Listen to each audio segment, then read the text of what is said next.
Yo, what's going on, Instagram? It's the Real Zenzima here. Welcome to Chatting with Zim. This is episode 22. Holy crap, 22. And my boy Joe just joined the stream. There you go, man of the hour. So welcome with Chatting with Zim. This one has joined as well. Thank you very much. Today's guest is Joe_T_Oliver_art. My boy Joe, you can find him also on Twitch at n.twitch.tv/JoeTOliverArt/profile. Definitely follow him on there. Artist and writer. Awesome artwork for you guys. Hopefully you guys have been listening and paying attention and following. Definitely showing him some of that Zim love. And let's get Joe on here. Let's see.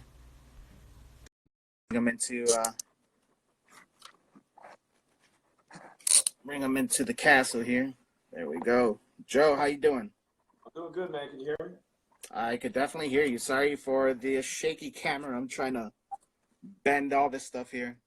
Sorry, I've been watching Star Trek, so I'm used to it now. There you go. Dude, I love the little setup you got back there, man. Yeah, man. I kind of moved the camera around because I'm typically over here right on top of my board, but I figure it works for today, you know? Yeah. I'll try. You know, if I'm terrible talking to people when I'm drawing, so I try to give you some focus, and then we can kind of and whatnot. You know what I mean? Definitely, bro. I appreciate that. That's not working out. Let's do that. To sit down and talking with you, and hopefully we got people that want to get on and ask any questions or whatever, and hopefully I can build my Instagram up a little bit because my Instagram is always struggling. You know what I mean? No, definitely. Definitely. Yeah. Well. That's what we're here for. Let's work on that as well. You know what I mean? Yeah. So first of all, thank you for joining me today.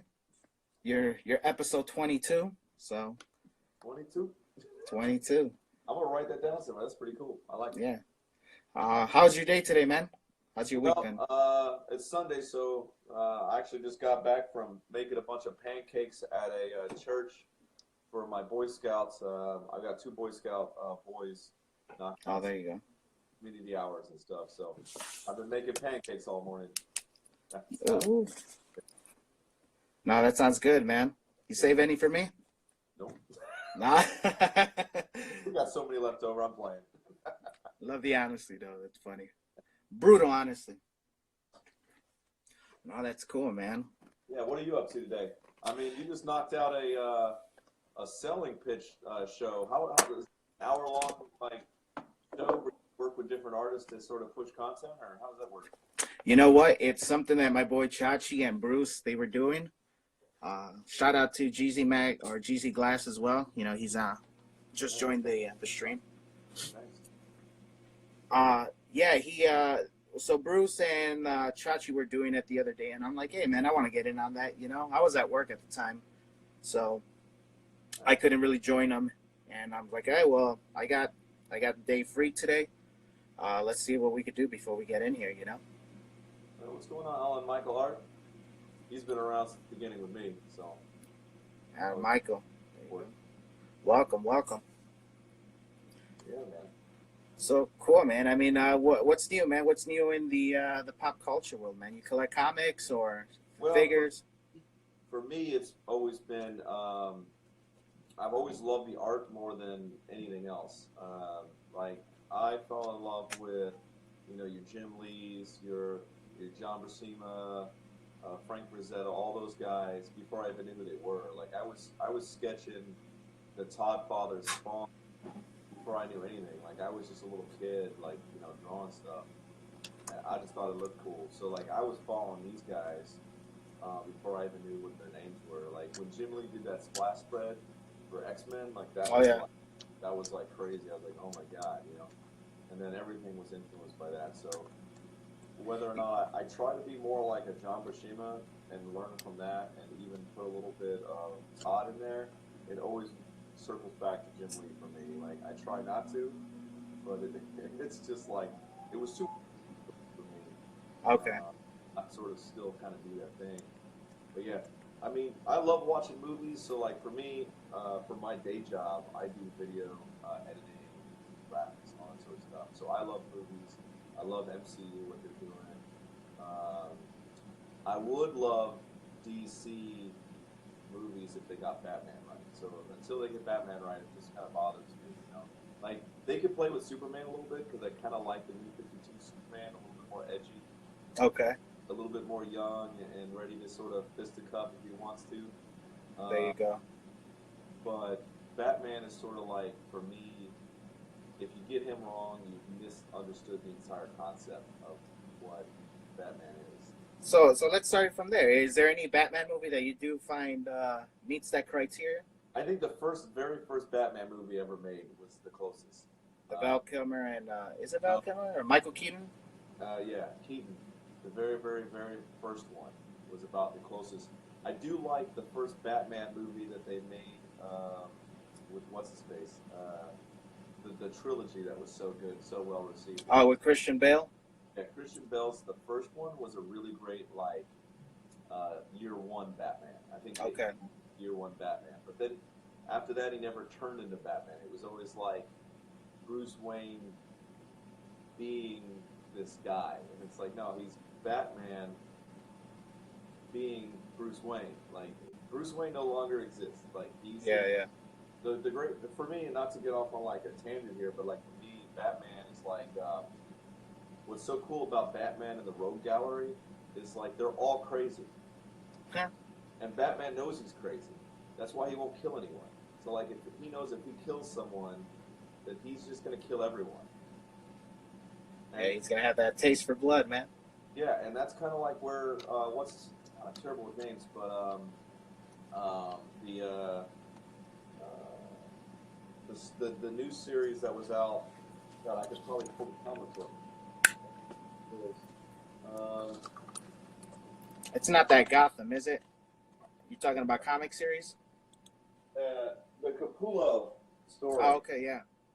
The Capullo stories, the rock and roll stories, Hmm. where it was all like the different Batmans, like where they came back and they were like villains. I don't know if you remember that, but like Capullo put together, yeah, Tim Burton's Batman, yeah, the first one. But like Capullo, the artist, he did the artwork for this series where it was a bunch of different Batmans that were evil, and one the lead Batman was the Batman that laughs. And basically, the concept is they all go evil because they choose to kill, and they just don't stop. So that's kind of that was sort of like what would happen if Batman decided to go cross that line. But anyway, that's my thing, and that's so like the new Batman with Batman vs Superman was like almost perfect, but like this dude was murking people like left and right. Like I'm like, no, you missed the point. Oh, snaps. Yeah, so for me that's a big one. You got to get Batman right. And I some of my biggest, most successful pieces are my Batman pieces. Like I just sold my Batman and Catwoman piece for over 100. Like that would be a great moment. Like, out of the house, getting that to a home. So that was pretty cool. I love Batman and Batman's son killing it with their Batman. Like, Oh yeah, that's badass, dude. yeah, Definitely a big Yeah. follower of them. And thanks for the love, guys. Throwing it down. That's good stuff. Maybe we can get some traction. That's All right. Anything out here that you're waiting for? As far as like movies go, big action, big box office. What about I'm Wonder Woman? I can't wait for Wonder Woman. I think Wonder Woman's going to be badass. They knocked it out of the park. Like the first time I heard that Gal Gadot or Gal Gadot, how do you say it? I don't know. Whatever, she's sexy though.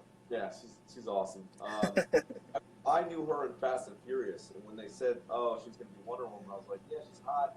She's a great actress, but she ain't no Wonder Woman. Like you got to be like ready to toss motherfuckers around." You know what I mean? Yeah. But she killed it, man. Like, Oh yeah, definitely. I perfect. agree. Absolutely perfect. The perfect representation of everything that's going on. Oh, talking about that, I gotta plug my Wonder Woman. There you go. Sick cover, guys. Definitely. Yeah, freaking still on the market. Anybody wants it? It's still on the market. DM me. There you go. but yeah, so Wonder Woman's gonna be great. I'm looking forward to that. I think there's something else that's coming out before Wonder Woman. I know I'm gonna let my boys watch the Sonic film. That's gonna be cool. Oh yeah, yeah. That one's pretty dope. I'm Uh, psyched for that one. yeah, I think it's pretty awesome. I think they set a standard of listening to the community when they changed the design. I think that was pretty cool. Um, oh yeah, Wonder Woman's going to be badass. Yeah, man. Yeah, it's gonna Yeah. be awesome to kill it. I'm looking forward to seeing Cheetah kicking that ass a little. Uh, What about Bloodshot, Vin Diesel? you know, I'm worried that Bloodshot is going to be the same problem that we got with Stallone in Judge Dredd. It's You going to think be. so? I, I'm worried. I'm Okay. concerned. Um, that being said, I love Stallone. You know what I mean? Like Yeah, Stallone's yeah. like my favorite guys. Vin Diesel's one of my favorite guys.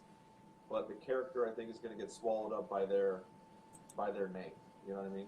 Okay. We'll see. I think it's going to be badass. It probably will work. You know what I mean? I was honestly I was hoping that they would have gotten JDF to do that part. You know? Well, he did a great job. He played it for Bat and the Sun, right? Yep, yep, yep. And I liked him then. I'm like, holy shit, he's doing it. And, it would be really cool if they did something. They did some streaming options when they saw something like that, like a big name do a Bat in the Sun sort of take. These guys would look at it and go, "Let me think for a second. Maybe we can do a streaming show on one of these big platforms." And JDF could kill it on a streaming show. You don't have Oh to yeah. roll the dice on a movie, but you could probably get a show going. You know what I mean? But yeah. I'm looking forward to doing all that stuff. What is it? I think there's a big movie that's coming out or a TV show that's coming out soon. I know I'm gonna be on for a while, so I'm gonna I mean, there's a lot coming up. There's Morbius. It's coming up soon. Morbius. So I'm looking forward to that. There's Venom 2 coming out. That's got to be coming out eventually this year. Is it? I don't think. I want to say maybe next year. Yeah, probably. I'm hyper focused on the Matrix. I can't wait for the Matrix and John Wick. 20 to come? Yeah, John Wick 20. Holy shit. The motherfuckers. Yeah, dude. I mean, that role, I think he snapped too, man. It's always badass seeing him, you know. I think he's always gotten so good. He's like a whole nother level now. Like so, like they're saying that he's basically an actor stuntman, but I think that takes away too much from what he's done. Like he's created a whole nother level of action filming, and he's the only one that can do it. And Okay. you can see, if you watch how much effort he put in from the Matrix 1 to 3, and then what he was able to put into John Wick, like the dude is a whole nother he's a beast. Oh yeah, he's definitely a beast, man. Yeah. He's a monster. And yeah, I know what you're talking about. You know, he loves doing it, especially for like John Wick. All those, just his choreograph is amazing. You know, so and it's him. So that's always a plus. And what's her face was badass. Halle Berry she put in the work. She was killer in that last one. Oh yeah, for the dog. She had the whole dog thing going on. Like that was pretty wild. Yeah, and then as far as that Matrix, man, it's I'm gonna have to see the movies all over again. You know what I mean? Yeah, I got my kids watching them. They're 11 and 13. I was like, it's time Oh to man, go. let's do it. Blue pill or red pill? You know what I'm saying? Yeah. Cool, man. So that's awesome. That's in the news. That's what we're waiting on for 2020. Let's get into the meat and potatoes, man. Let's get for the real reason why you're here. All right, I'm all ears. Let's know more about my boy Joe. So, Joe, man, tell us your story, dude. When did all this art thing start for you, man? I think it started with a lot of the guys that grew up and girls that grew up in the 80s.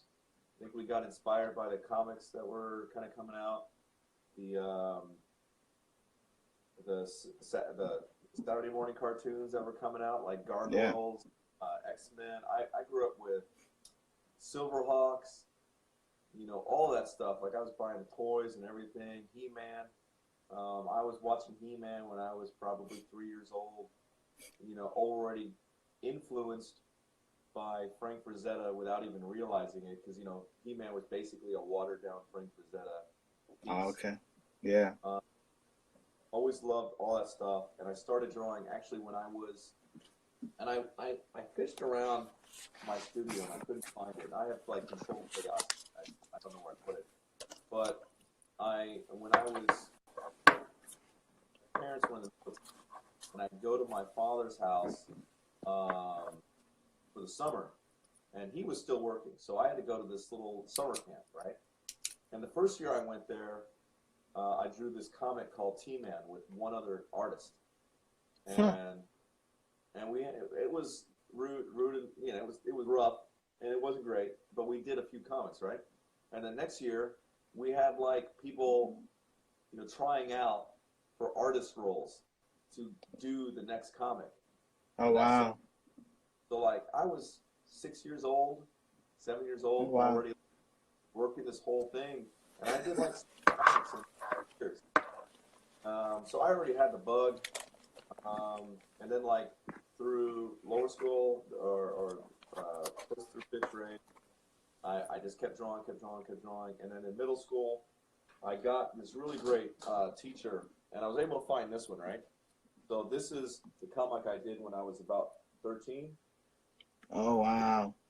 Predator versus Jet. And so this other artist drew the Jet, and I drew the Predator throughout the entire book. And I did all the lettering and everything. So I was about 13 when I did this.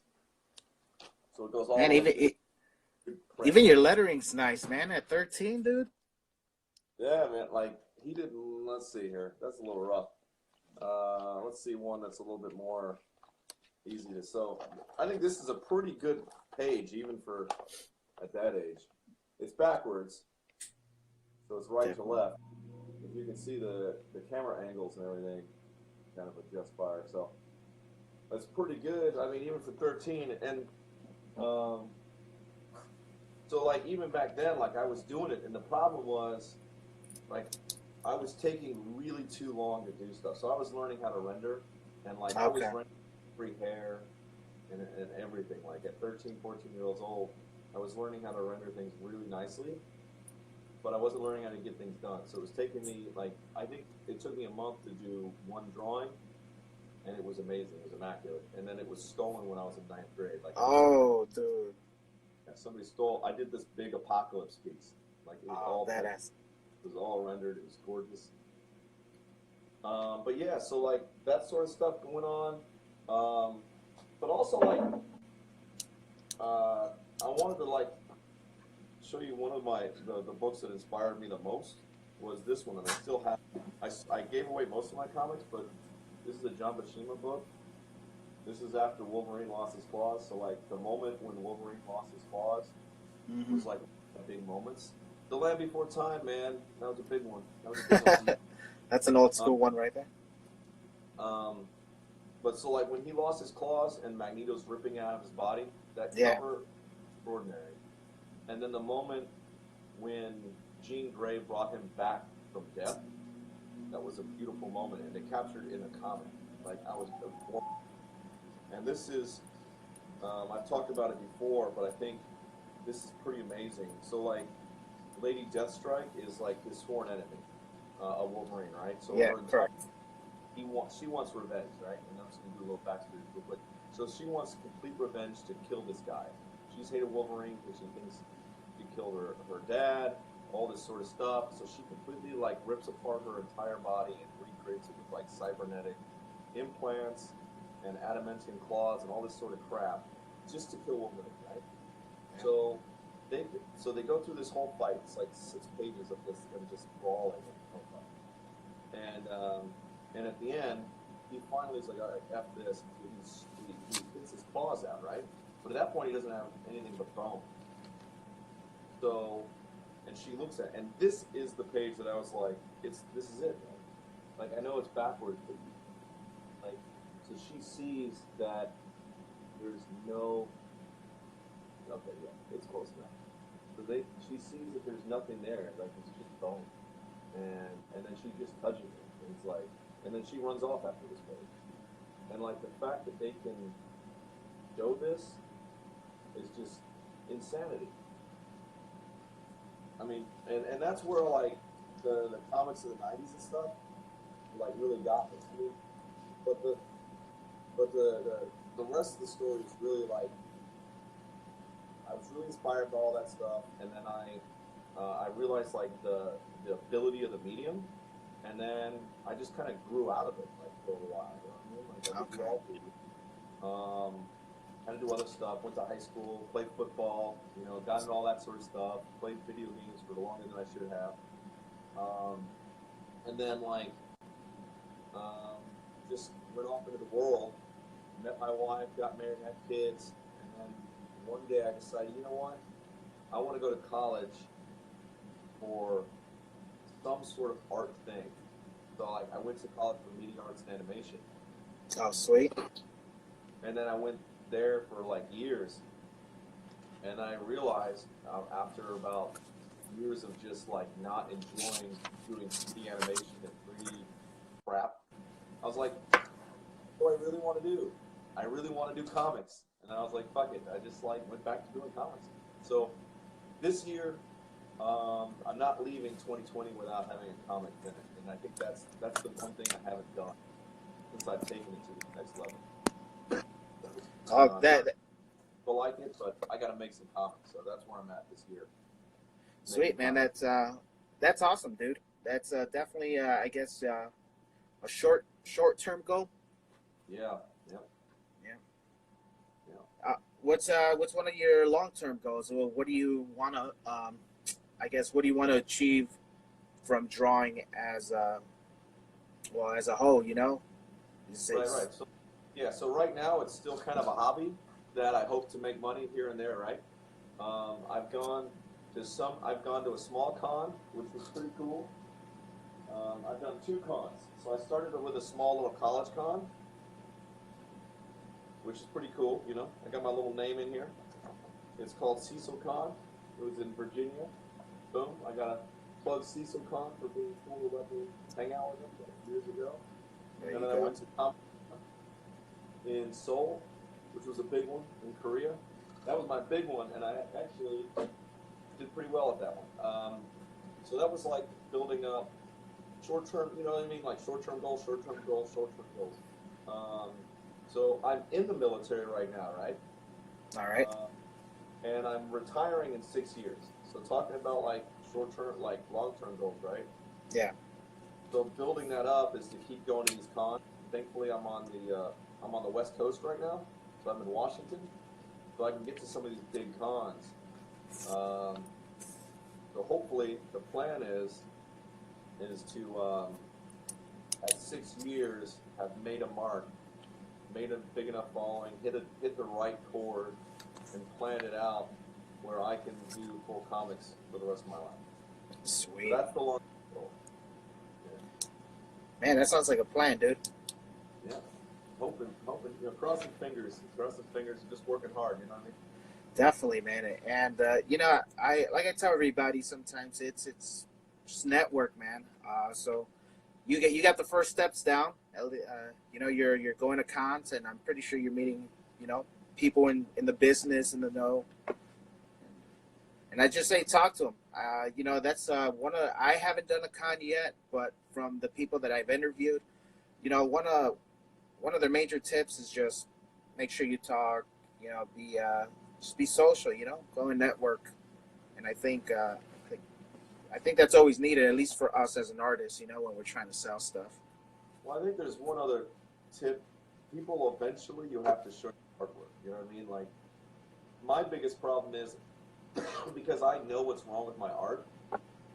I don't want to show my portfolio to like anyone. So I'm always afraid to go to a con and show my portfolio. But if you're not willing to at least put your portfolio out there to get murdered, you're never going to learn from the professionals that you want to get hired to make those fixes. If you're only listening to other people that aren't in the business, you may be missing something. It doesn't necessarily mean it's true, but you may be missing something. You know what I mean? So Yeah. that'd be my other thing to say to most people that are like on the brink of just needing a few big tweaks and then moving forward. I don't know. Like, You know what? And it's funny you say that because I've told people before that although that is true, we are living right now in it's the 21st century, so there's a lot of self-publishing that's going on. You know what I'm saying? So I mean, at the end of the day, if you want to join these big name brand comic, then yes, definitely go that way. But if you're trying to produce yourself or and produce whatever you got, then self publishing I think is the way to go. And the good thing about the internet is it's open, so it's an open world, man. So everything it's there. I've seen people. The reason I'm saying this is because I've seen people on Instagram. They have their self-publishing comics, but their art is not there. You know what I'm saying? It's like yeah, the level. Yeah, the level of their art is it's not what I would expect, but they're doing it, man. Yeah, you got to finish like content. I think that's one of the biggest things. Like that's one of the things that hindered me to work for other people's because I think I need to show that I could finish like a book. Yeah. And there's no reason I can't self-publish while I'm still working on my day job. Like I can do that. For sure. I've already written a couple of scripts. I'm just kind of have to, launch. You know what I mean? Yeah. And Stormcrow? Well, Stormcrow is still in my bio, so thanks for reading my bio. I probably told you that, or you may have read it. So Stormcrow is a Western book that I've written the script 3 times. Oh, wow. And I found out the reason why I kept rewriting it was because I was avoiding drawing Western environments. So I'm either going to push forward on that or I'm going to write my other one called Nexus, which is a sci-fi story, which has been in my head for about the last 5 years. So one of the two is going to get done. Combine them both, man. Or both. I mean, combine them, merge them together. That's some sci-fi Western thing going on. I don't know. That's true. I mean, Nexus is kind of a sci-fi Western anyway. One of the things that's influenced me is Clint Eastwood. Oh, yeah. So there's probably going to be some Western stuff in there. Older guy protecting kids who are misunderstood. It's going to be a pretty cool concept about characters that are considered inhuman, unworthy of life, and are allowed to be exterminated. Oh, wow. The main character was one of the people that worked with these characters and then was ordered to terminate these characters.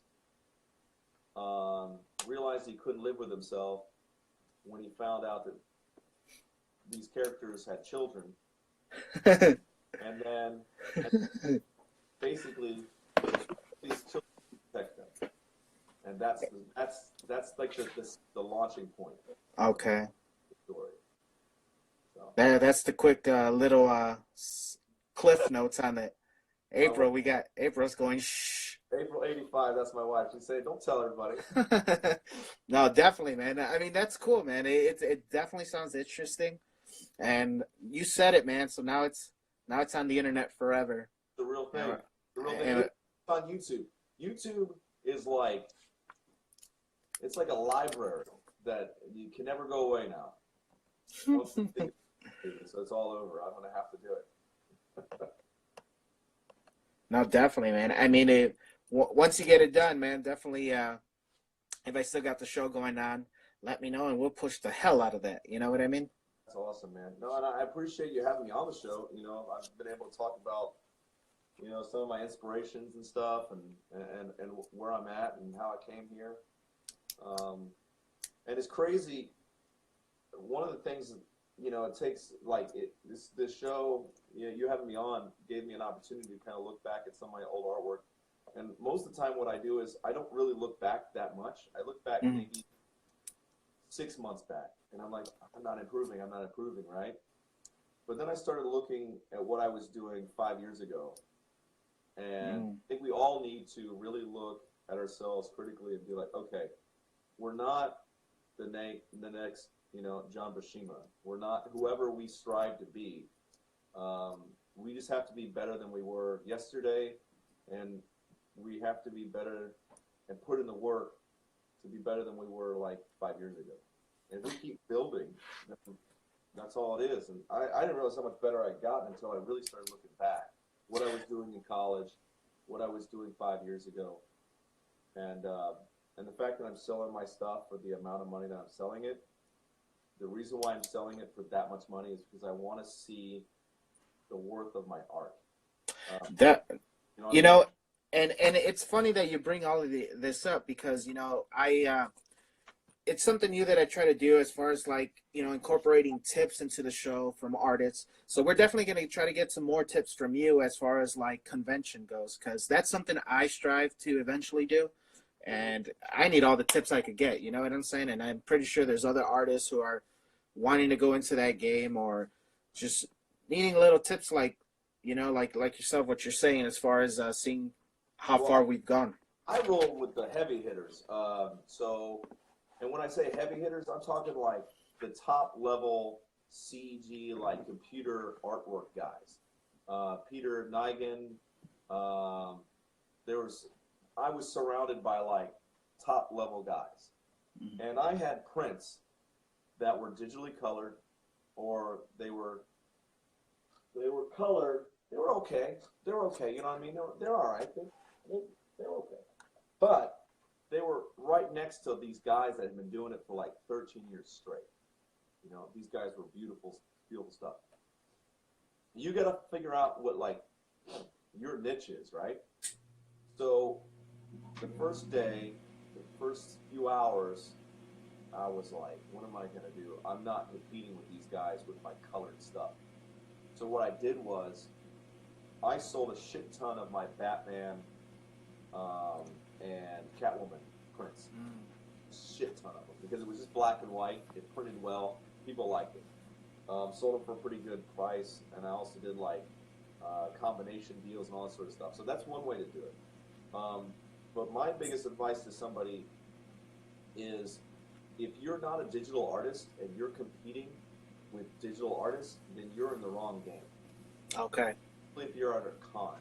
So I had this right here at my last con when I was in Korea. And what I did was I did inks and ink wash right there in front of everybody. And I took commissions right there in front of everybody. So I was like, I said, what do you want? $40. Let's do it.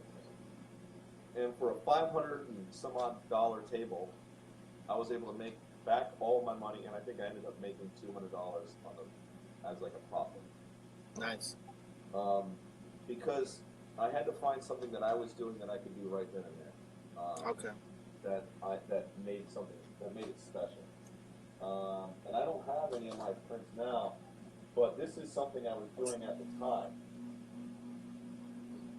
This is what I was at the time.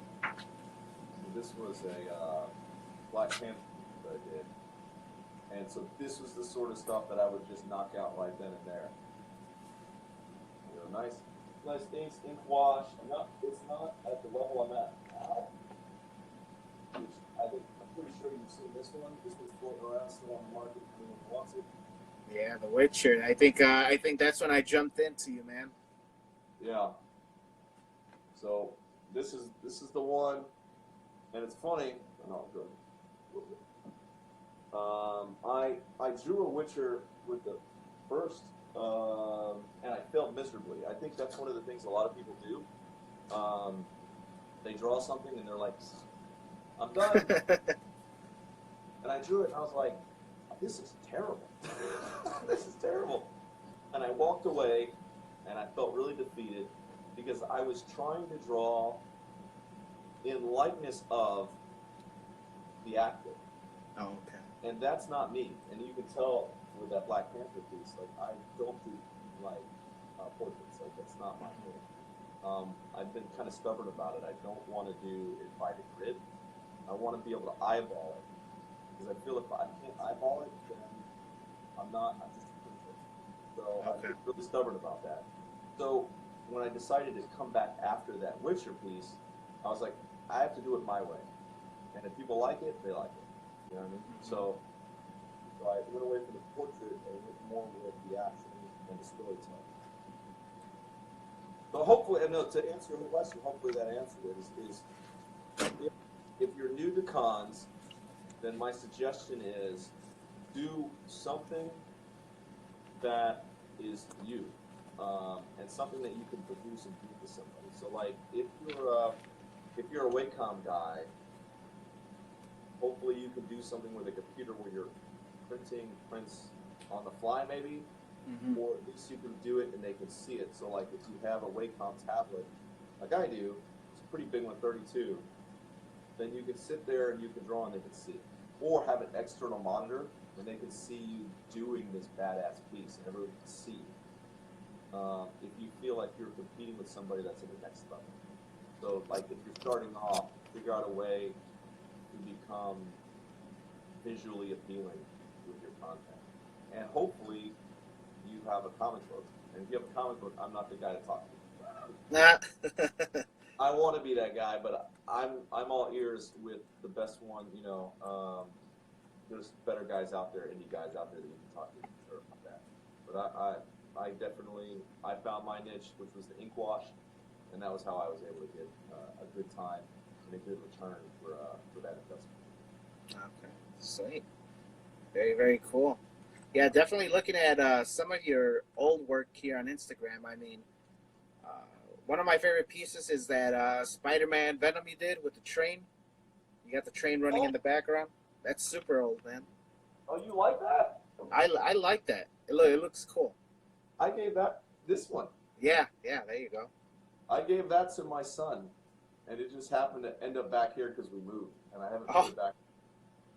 There you go. That's badass. I like that. My son liked it. I was like, all right, cool. You can have it. Yeah, I'm a sucker for Spider-Man, dude. That's my favorite superhero. I think for me that Spider-Man was good, but the Venom was really off. And he's asked me to redo it because he knows I've gotten better. He's like, can you do me a new one? And I was like, That'd be cool. Definitely take it and see what you could do, man. Get the same pose and redo it. I want to like get Spider-Man like kicking him in the back and have like maybe like force of the blow so strong like you can see like Venom's like his goo like splashing off of him. Like that. Oh, dope. Great, like some real badass. Like, April, your wife says $100 and it's mine. Not for that one. You can pay for shipping and handling. I give it. No, thank you. I appreciate that. No, that's Ethan's. I can't give it away. I feel you, man. There's some stuff that I gave to my daughter as well, and it's not for sale now. Yeah. I think he would be like, if it went to him, he'd be like, can I sell it? Yeah, no. Yeah. Oh, man. That's good stuff, man. No, definitely, man. As far as commissions, is there any pieces something that you passed up on just because you didn't like the request, I guess? Didn't like the vibe or something like that? Just on a piece, was it something like most of the artists I asked this question to, they said sometimes like something lewd or X-rated is something they won't touch. I've only been asked to do one lewd piece, and honestly, I haven't. A lot of my commissions have come face to face. I just recently started getting a lot of commissions hit me through like social media and stuff. So this is relatively new for me. Finally, kind of breaking that hump.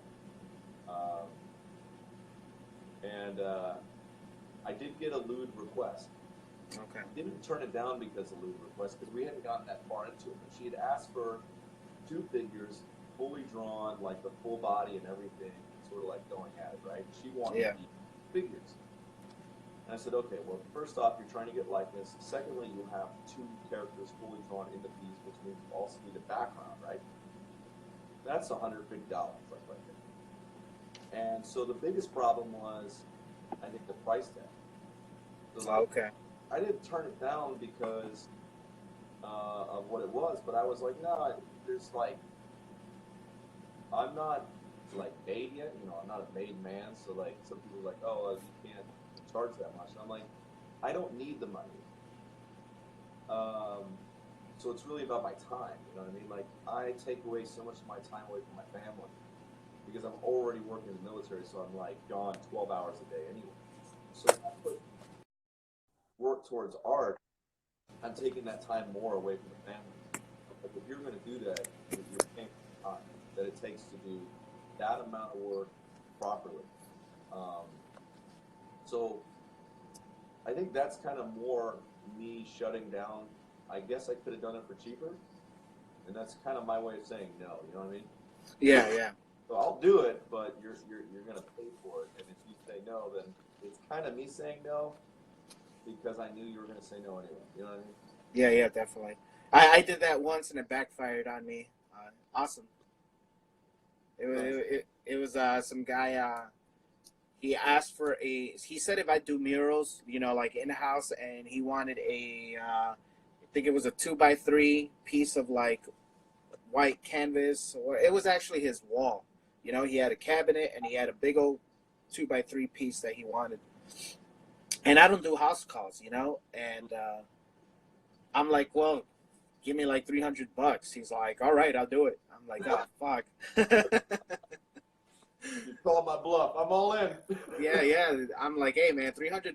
It's pretty cool. My youngest brother at Delanews, I think he was here earlier. He actually helped me, so he's an artist himself as well.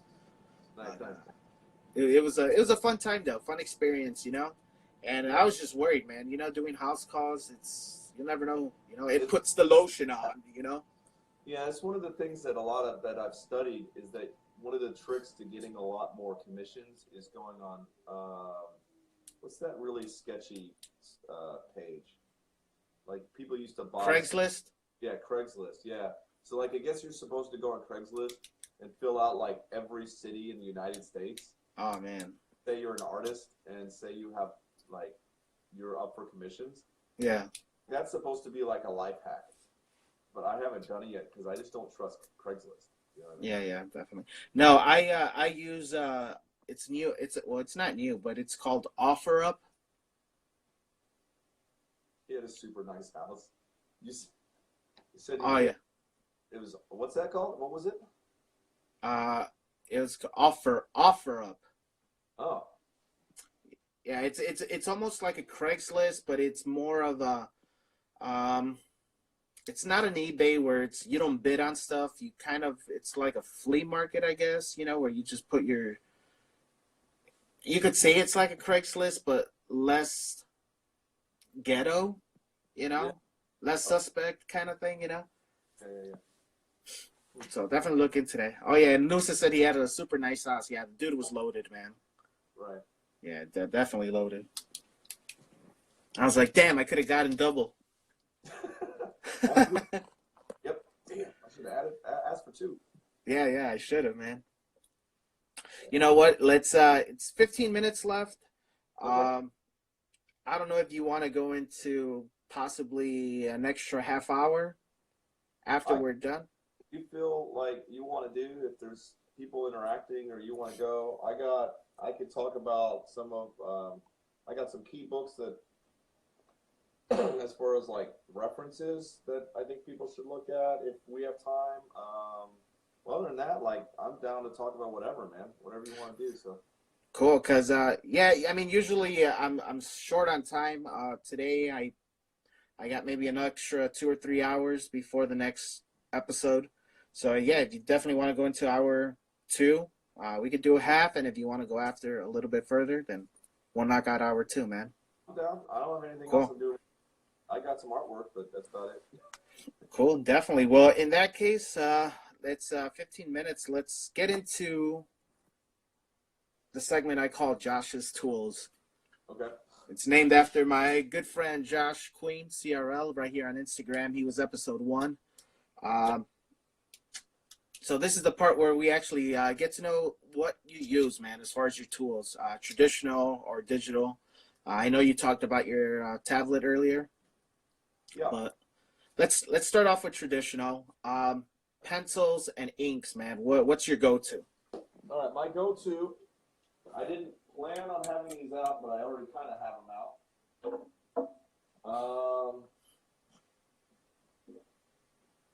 So all right. So these are my tools, and they've adjusted a little bit because I used to do, what are they called? So I was using Prismacolor. Okay. Which were Prismacolor markers for a long time. So what are these things called? The microns? These are microns, right? Yeah. So microns. The problem with microns, if you don't know, they don't dry super fast. And if you're using the, what's the other big markers? What are they called? The Copics? Copics, right? Yeah. The Copics will smear this really bad. Oh, it's because of the alcohol, man. Yeah, so you got to be very careful. I was using Copic pens for a long time because I was using Copic markers,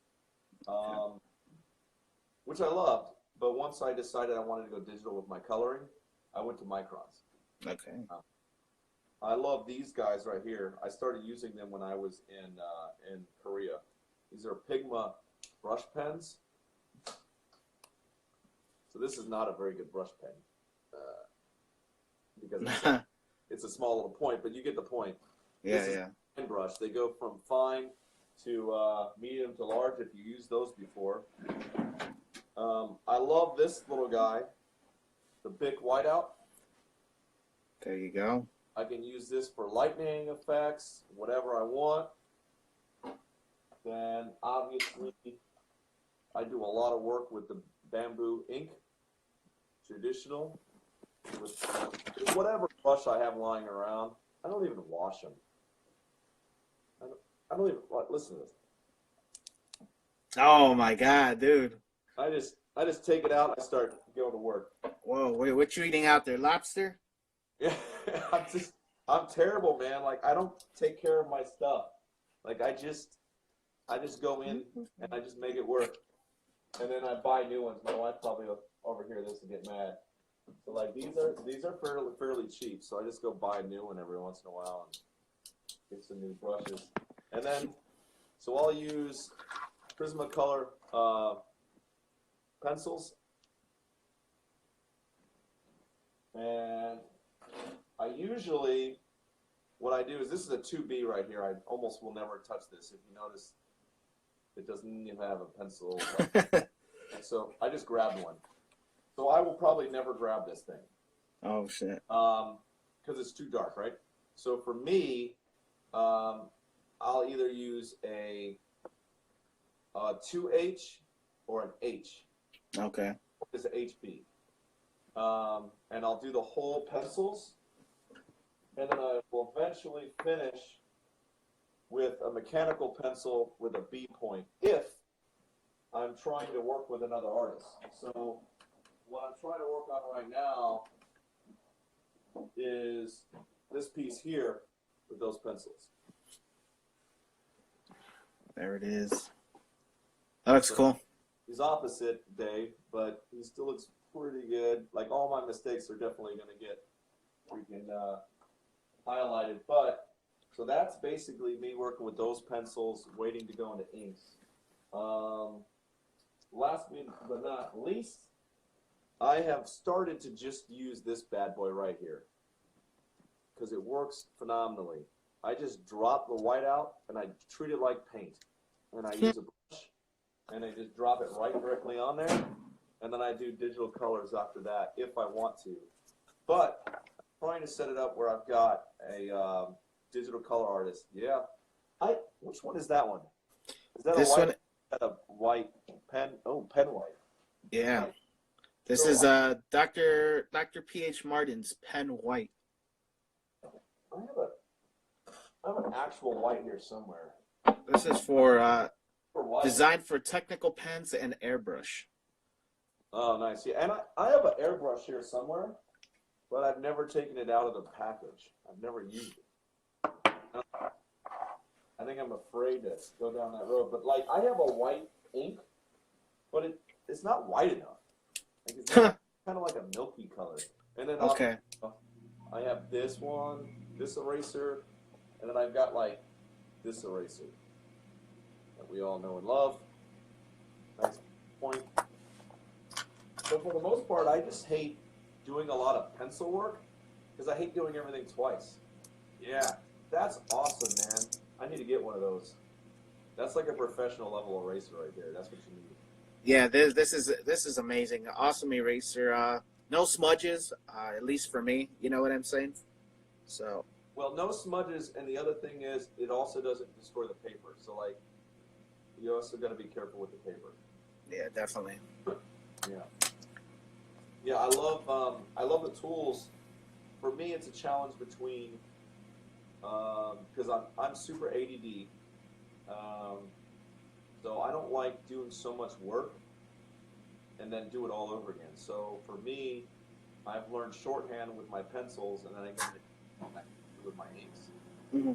But I've done, if you see, I've done on the wall. You can see some pages that I've got. And you can even see, like, this isn't a great page, but it's just one that I've got that's kind of floating around.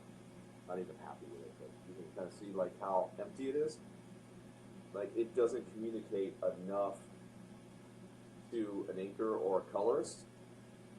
So, like, what I'm focusing on now is to figure out a way to communicate with those other artists that are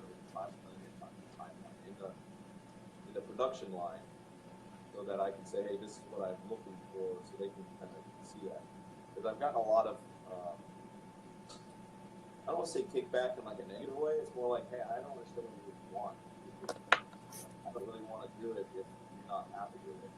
So I'm really working on fine-tuning my communication with the next line. There you go. But I don't want to do too much work for my own stuff. So like even the piece with that one behind it, that's way too detailed at the pencil stage. Like I want a lot less than that. Okay. Anywho, but that's me. Yeah, that's my traditional stuff. So I bought this Wacom tablet for digital. Used it for a while, and then I actually love my my iPad. I just use my iPad Pro. Cool. What do you what application do you use for? I haven't used it in so long, I don't even remember. Is it Procreate? No, it's not the Procreate. It's the one that changed its name. It was like a manga thing, and then it changed to like a comic Pro or something like that. I don't remember what it is. Sketchbook Pro, maybe? Not Sketchbook Pro. I'll put it in it. We'll figure it out. Yeah. Eventually. I've used it so long because I've really kind of dived full head first into the inks and the ink wash and the pencils that I'm trying to push my content over to other artists so that they can do the coloring. So that's sort of like my hyper focus right now. It's been almost a year since I've used it. Yeah, Mango Studio, but what's it called now? It was Mango Studio. It's something now. It's called something different. See, this is why Alan Michael's on, man. He's always ready to help me out. There you go. He helps run. What's our Facebook page, Alan Michael? I can't remember my Facebook page. I know I've got Joe Tolliver, right? But what's our other one? He helps run the other one. Because the challenge I have right now is that every day I get about 100 new followers on my Facebook page, right? Okay. Which is fantastic. It's like the best, worst problem ever. Okay. But it's all to my regular Facebook page. It's Clip Studio Paint. That's it. Okay. So everyone's going to my Joe Tolliver page on Facebook, but I've got about 500 more followers out of 5,000. So I need people to go to Comic Arts. Thank you. Yeah. Oh. So I need people to go to the Comic Arts page because I'm already top out and my freaking at my regular page. So that's like my challenge right now is to get these people over to Comic Arts or to Instagram, so that I can keep building those, building followers and keep building that network. Because it's really more about being a network than like, ooh, look at me, so many people follow me. It's just the bigger impact you can make when you have comics out, when you have content out, or when you want to like take on the world and be like, hey, I'm ready to take my shot. They look at that sort of thing, you know what I mean? They look at, hey, what's his influence numbers? So if I want to get a book, oh, he's only got 2,000 people that follow him. I don't really want to publish that book. I don't. There's no built-in fan base. But if you have 25,000 people, you're more likely to get that, either published or make that connection. So that's definitely part of the plan. It's definitely a different story with 25,000 followers. Yeah, man. Good shit. Well, I'll definitely remember to push Comic Arts and all these other stuff. Yeah, my Twitter's that thing is just a floppy fish of nothing. Like, I think I've got like 8 followers. I created it, and then I think I realized that it was a temptation to get sidetracked. I used it as like an art device. I didn't think it was going to go anywhere. Twitter, I think, is designed to work the most controversial you are, the more effective you are on Twitter. But I don't want to get distracted. You know what I mean? Like, yeah. I don't want people to get distracted by my hand or name. Think, oh, he's just this jerk. You know what I mean? Like, because I have views that I would say are problematic, but at the same time, they're just like, I want everyone to be treated right. You know what I mean? Yeah. At the same time, I'm old school, so I'm like, sticks and stones. Like, we all should be able to talk freely because we're all free, and it's important that we keep that. But like, I think that's a conflicting comment nowadays. Like, yeah, everyone's in this political correctness nowadays, and everyone gets butthurt over everything. It's right, but like, don't be an asshole. But at the same time, respect the ability that someone has the right to be an asshole. So it's just sort of, I think a lot of people are like, I don't know what that means. Like, are you saying you're a Nazi? Like, no, I'm not saying that. Oh, shit. I'm just saying people should be free to be an asshole. Because that's what... I remember there was a movie I watched when I was a kid, and it meant a lot to me. And I forget exactly what movie it was. It was about a president. It was about a president who basically was competing. He fell in love with this girl, and there was 2 movies that were out that were similar to this, but there was this guy who was talking about burning flags and stuff, and he was being pushed to like condemn these people that were burning flags and stomping on him. Okay. And he was being pushed, and he was trying to avoid the fight, and eventually he was like, freedom is more important than the flag. Like, the flag is a symbol. Yeah. And he's like, and it was just like, it was a mic drop moment, you know what I mean? And I always remember that, because I was just like, it's more like the flag just represents that freedom, and part of your freedom is to burn it or do whatever the hell you want with it, you know what I mean? Yeah. I was 8, saw that. I was like, damn. Well, definitely hold that talk. This video might end up at any time. Do you need a break, man? 5-10 minute break before we get back, or? And then we can come back in a few minutes. You want to do a 5? Yeah, 5 minutes. I'll come back. You can start it up, and I'll jump on. Cool. Yeah, we'll definitely take a 5. This is part 1, episode 22. Definitely come back in 5 minutes. We're gonna go to part 2 with my boy Joe Tolliver. Definitely. Let's do this. Awesome. All right, Joe. I'll talk to you in about 5, brother. All right, cool.